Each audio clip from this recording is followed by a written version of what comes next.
So, absolute value and linear inequality. Today we're going to deal with a lot of inequalities. We're not going to see any absolute value today. Everything we do today except for, say, one thing probably will be review. Alright, in this unit we're going to talk about solving inequalities that deal with and or statements. We're going to talk about solving with absolute value in them. We're going to talk about matching them to linear inequalities. We're going to talk about all sorts of things that have to deal with inequality. Hey, what's an inequality, by the way? Anyone remember? What is an inequality? Well, an equation has an equal sign. What does an inequality have, you think? No. Greater than, less than, greater than or equal to, less than or equal to. So that's what we're dealing with in this unit. Today we're going to talk about writing them and graphing on a number line. We're going to talk about just reviewing them because you have seen them before. We're going to talk about and or. We're going to talk about writing them based off of a graph. So to begin with, graph of linear inequalities is a set of points on a number line. Right, so that's what we're going to start with. We're going to write our inequalities and we're going to put them on the number line. Represents all the solutions of any inequality. So, if I tell you all numbers less than 2, how could I write that as a statement? All numbers less than 2. What do you think? What is... Triangle that way, and then 2 on the other side. Really good. You have 2 out of the 3 parts. What are you missing? What, Baker? An x, right? Should be x less than 2. So if I say any number less than 2, I'm going to put a variable in there because I don't know what number I'm using. Less than 2. So x is less than 2. Well, if I go to graph it, 0, 1, 2. Okay. How would I put that on a graph? Does anyone remember?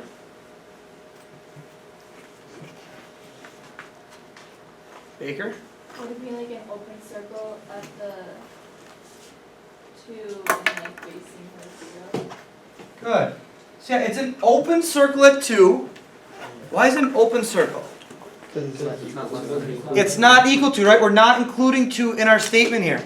So it's an open circle at 2, and because it's less than, I'm going to the left. Pretty simple. So open circle because it's not equal to. Second one, all numbers greater than negative 2. Well, that would be x is greater than negative 2. And I'm going to go to graph it. -4, -3, -2, -1, 0. So it's greater than negative 2. At negative 2, I'm going to have another open circle. So remember, I'm not including that in my solutions. And greater than means I'm going to the right. So my arrow goes to the right. Hey, notice I've been putting my lines above the number line. Why do you think that is? Why do you think I put them above the number line? Isaiah, can you say it a little bit louder? So I can see it, right? If you put it on the number line, sometimes it gets really hard to see. And if I can't see it and I have to guess, I'm a really bad guesser. I'm probably going to guess wrong. Can you put them on the number line? Sure. But I need to be able to see what direction it's going.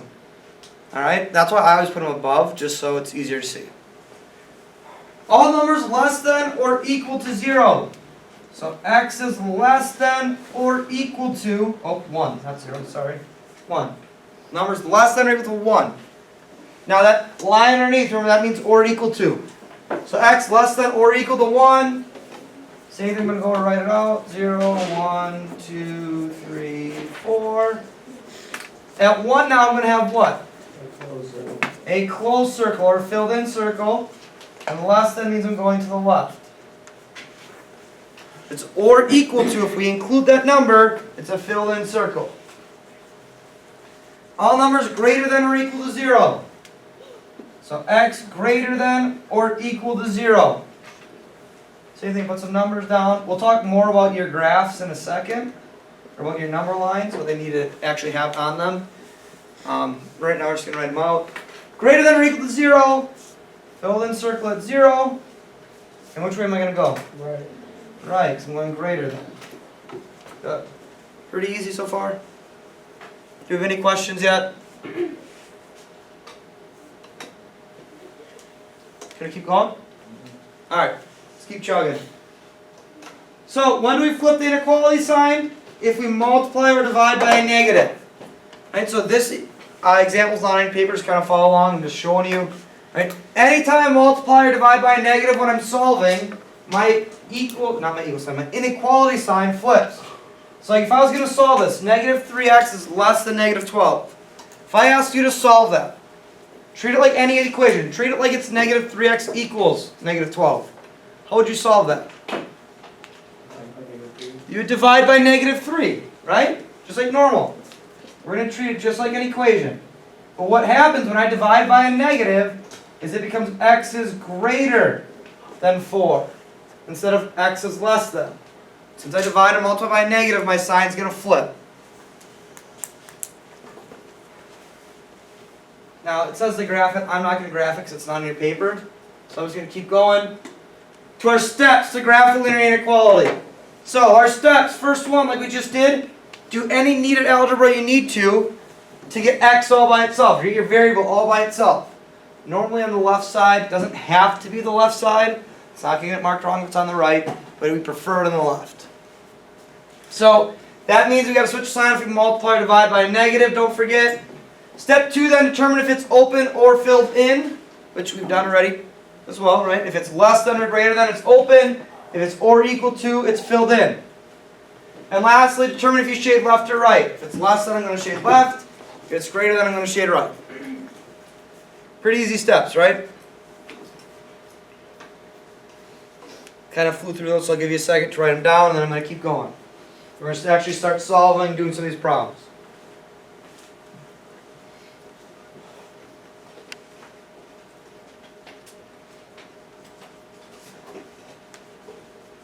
Alright, ready to try some? Let's do it. First one, solve. 2x minus 12 greater than 5. So it just wants us to solve. Doesn't even ask us to graph it. What should be my first step when I go to solve here? Plus 12. Plus 12, right? Gonna get rid of that negative 12, so 2x is greater than 17. Then I'm going to divide by 2. X is greater than, what's that? 8.5. 8.5, good. If you want to leave it as 17 over 2, that's fine with me as well. Right? If you don't want to make it a decimal, you don't have to. It is a nice decimal though, so you can use a decimal if you want. Alright, second one, graph 2x minus 4 is greater than 12. Well, to graph it, we need to solve it first. To do that, I'm going to add 4 to both sides, get rid of this negative 4. 2x is greater than 16. And then what should I do to solve for x? Divide by 2. X is greater than 8. Alright, now that you've solved it, now you can do what it asks. Now you can graph it. Alright, here's a couple rules over graphing. Your graph needs to have at least 3 points on it. 3 numbers. Right? 3 spots. It can have more, but it cannot have less than 3. It needs to have a constant scale. What does that mean? What is a constant scale? Like 2, 4, 6, 8. 1, 2, 3, 4. 3, 6, 9, 12. It needs to go by this same number. You can't go like 3, 7, 13. Right? It needs to go by the same number as we go along. So, normally I'm going to put more than 3 points on mine. Like I said, you need to have at least 3, or you could have more. So if I know I'm going to go x is greater than 8, I'm going to start at, let's say, 6, 7, 8, 9, 10, 11. I like to put more than 3, but you don't have to. So if I say x is greater than 8, is that going to be an open or closed circle at 8? Open. Open, because it's not or equal to. And am I going to shade left or right? Right, so it's greater than. Alright, there's a second part to this question. It asks us, what are 2 values that satisfy this inequality? Well, Carlina, what's 1 value that satisfies the inequality? What's 1 value I can pick for x that would make this true? 10. 10 would work. Isaiah, what's another? Other Isaiah. Well, you'll be next, so think of one. What? 9. 9 would work, right? 9 is greater than 8. 100. 100 would work. That's greater than 8. McKenna, what's another one? 20 would work. That's greater than 8. Any number greater than 8 is going to work to satisfy this inequality. Alright. We all got that? Do you have any questions before I go? Sweet. Solve and graph. Negative 6 times x plus 5 plus 4x is greater than or equal to 11. First step should be to distribute. Good, Sim. Distribute. Negative 6x minus 30 plus 4x greater than or equal to 11. Right? I just distributed into the parentheses here. Go ahead and combine your like terms.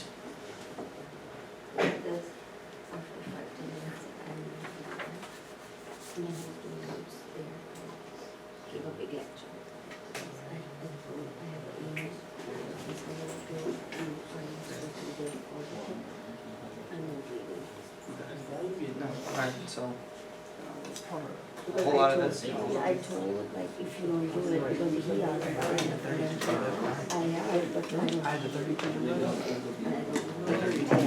I'll email back.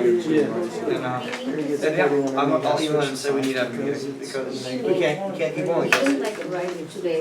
Yeah. Alright. That's not. No, straight. Okay. But I'll be watching. Thank you. Okay. Yep. Alright, so negative 6x plus 4x gets us negative 2x. Minus 30. Greater than or equal to 11. Ev, what's my next step here? Add 30, good.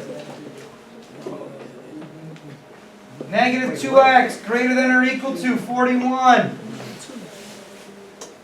Aiden. What do I gotta do next, man? Divide by negative 2. Hey guys. What happens when I divide by negative 2? We flip the sign. Good.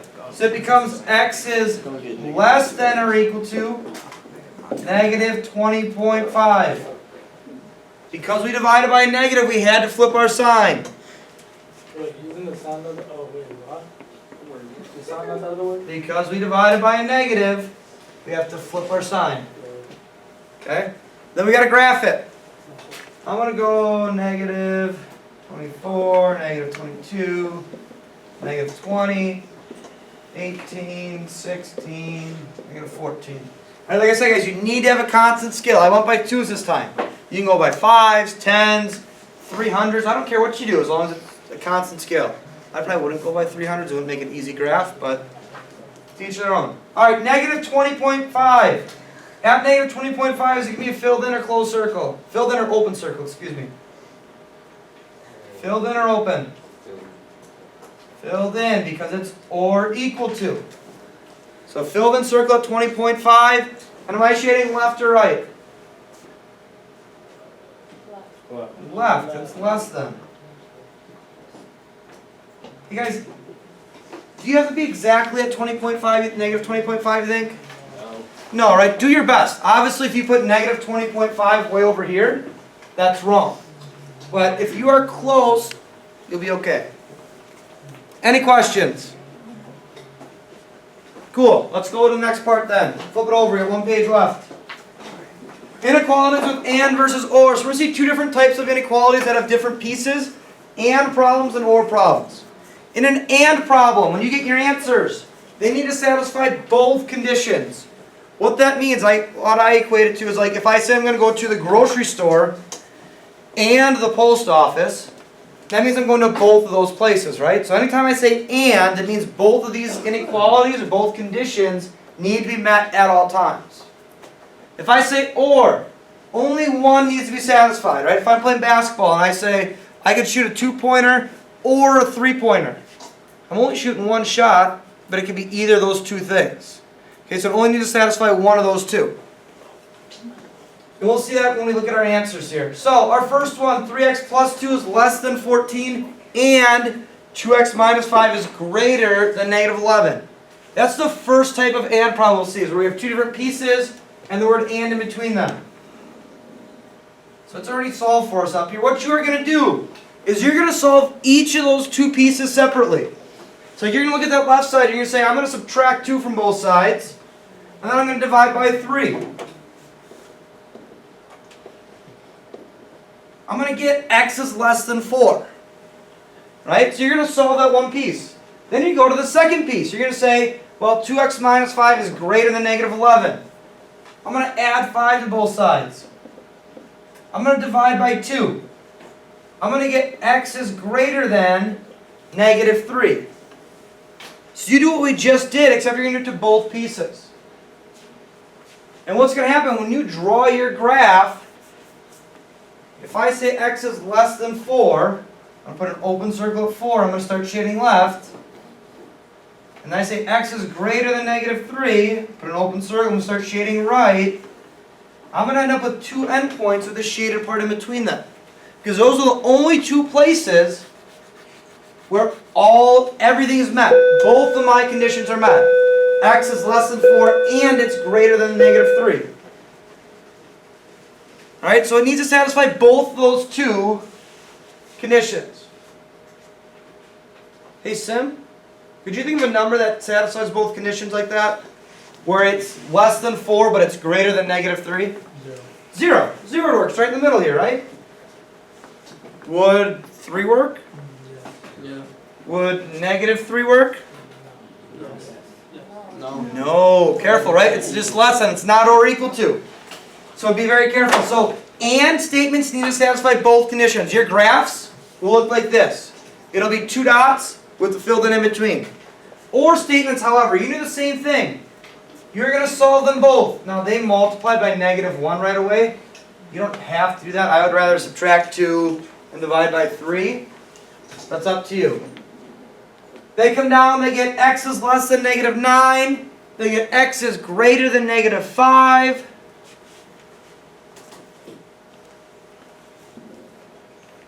And we draw our graph. Right? We end up with x is less than negative 9. So it's open at 9, shaded to the left. X is greater than negative 5. Open at negative 5, shaded to the right. It's an OR statement.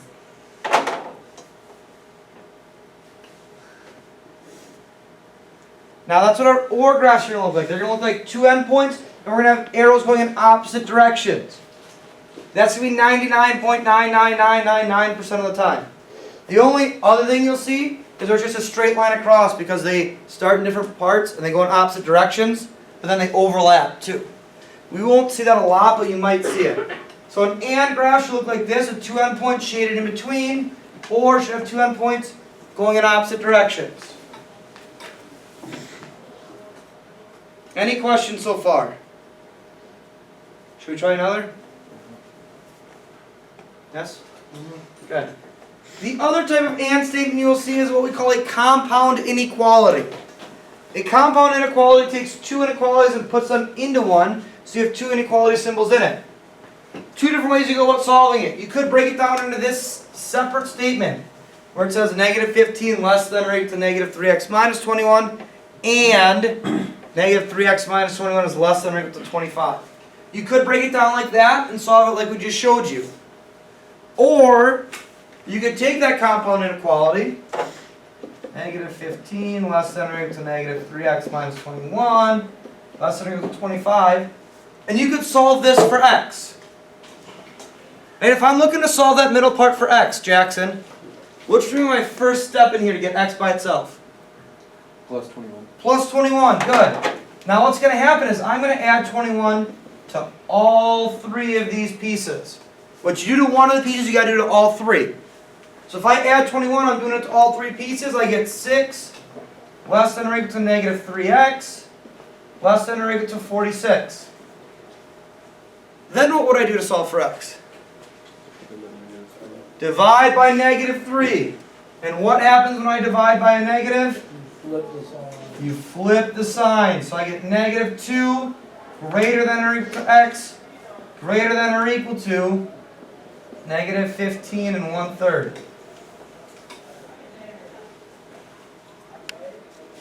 Or you could leave it as negative 46 over 3 or 46 over negative 3. Either one works. This answer is perfectly okay. You could write that on the test.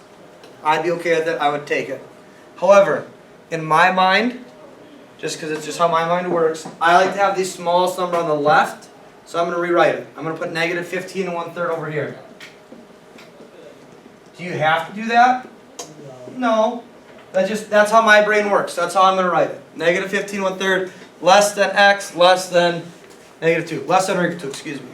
Also, I think it's easier to graph it if your smallest number's on the left. So that's our answer then. We have to graph it. Well, negative 16, negative 14, 12, 10, 8, 4, 2. Alright, so make your graph. Remember, you need at least 3 points on it. Okay, thank you. So when I go to do this, it's an and statement. So it should look like what? It should have 2 endpoints and we should be shading in between, right? So at negative 15 1/3. Well, negative 15 is right here, so 1/3. I have a filled in circle. Bryce, why is it a filled in circle? It's got the line on it. What does that mean? Remember? Cam, you want to help him? Because it's equal to. Thank you. Because it's or equal to, right? So yeah, because there's a line underneath it means it's or equal to, so we're including it. And then negative 2, same thing. It's or equal to, so I'm putting them there. I know x is greater than negative 15 1/3, so I'm shading right. I know x is less than negative 2, so I'm shading left. And those are all the solutions that would satisfy both of those statements, both those inequalities, both of those conditions, however you want to put it. All right? Any questions on that? All right. You all have that written down? Can I keep going, or do I need to hold on a second? Okay, I'm going to keep going then. Next thing we're going to talk about, well, before I do that, remember, like I said, guys, and 2 circles filled in between, or 2 circles going out. Okay, so I want to talk about writing compound inequalities. We're going to do one of each because I want to get to the test. But if I look at 1 and 2, what type of statement should they both be? And or? And. They should be and statements, right? So right away I can look and I can say, I know these are going to be and statements. Now we're actually only going to do number 1. We're going to hold off on number 2. If I look at number 1, where's my first endpoint? Negative 2. So I'm going to put x and I'm going to put negative 2. From negative 2, am I going to the right or to the left? The right. The right, which means I'm going greater than. So x is greater than negative 2. And is it or equal to? No. No, because this is an open circle. So now this first endpoint, this first condition is x is greater than negative 2. The second endpoint is where? At 1. At 1. So I'm going to have x, I'm going to have 1. Am I going to the left of 1 or the right of 1? The left. The left. So it's going to be less than 1. And then put equals on. And it's or equal to because it's a filled in circle. Does that make sense? Oh, you saw those? Okay, let's try 3 and 4. 3 and 4 should both be what type of statements? Or. Or. We have endpoints and they're going in opposite directions. Like I said, we're just going to do number 3. We'll save 4 for later if we have time. Alright, number 3, my first endpoint is at negative 2. Am I going to the left or the right of negative 2? The left. So I'm going less than negative 2. X is less than negative 2. And is it a filled in circle? No, so it's just less than. There's no or equal to. My second one is at 0. X and 0. Am I going greater than 0 or less than 0? Greater. So it should be x is greater than 0. Then is it a filled in circle? No, so it's just greater than. There's no or equal to. Hey guys, is there another way we could have we could have written number 1? Like this is a perfectly fine answer, but is there another way we could write it? What do you think, E-Man? You're right, there is another way. 1, and the line goes line, then x. Okay, hold on. Does this mean the same as this? No, so it's not going to be 1 over there, but it's going to be negative 2. So we could say negative 2 is less than x is less than or equal to 1. Negative 2 less than or equal to x less than or equal to 1. You could write it as a compound inequality, but you do not have to. You can, but you don't have to. Either one works. Alright. Any questions on that? If not, we're going to do a couple special cases. Solve and graph 4x minus 2 is less than 10 and 3x plus 1 is greater than 22. Well, solve each of them separately, right? We said that. If I have two pieces, solve them both. Add 2. 4x is less than 12. Divide by 4. X is less than 3. And solve the second one. Minus 1. 3x is greater than 21. Divide by 3. X is greater than 7. So I solved for my two pieces. Now I got to put it on my graph. 2, 3, 4, 5, 6, 7, 8. So solve each piece separately, get your two conditions, and put it on your graph.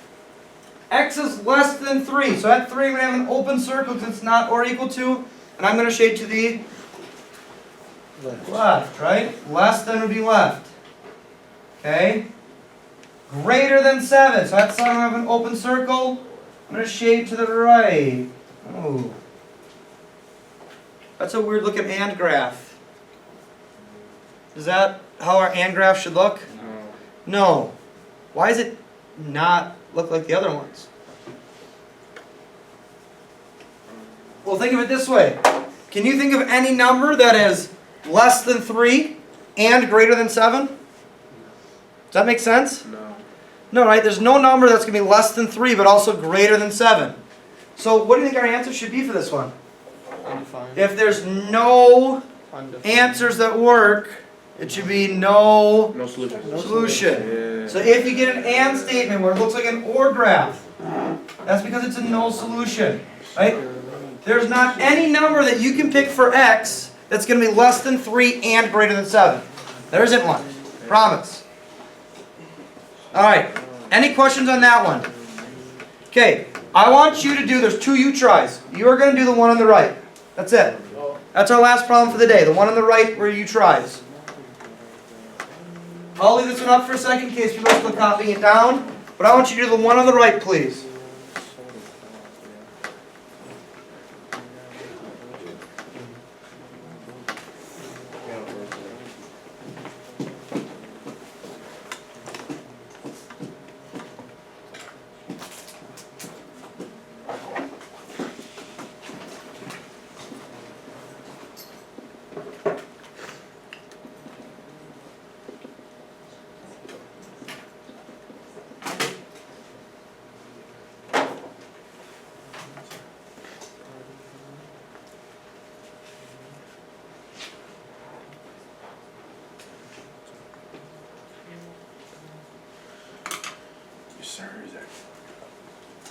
Hey, when you did it, guys, did all of your variables disappear?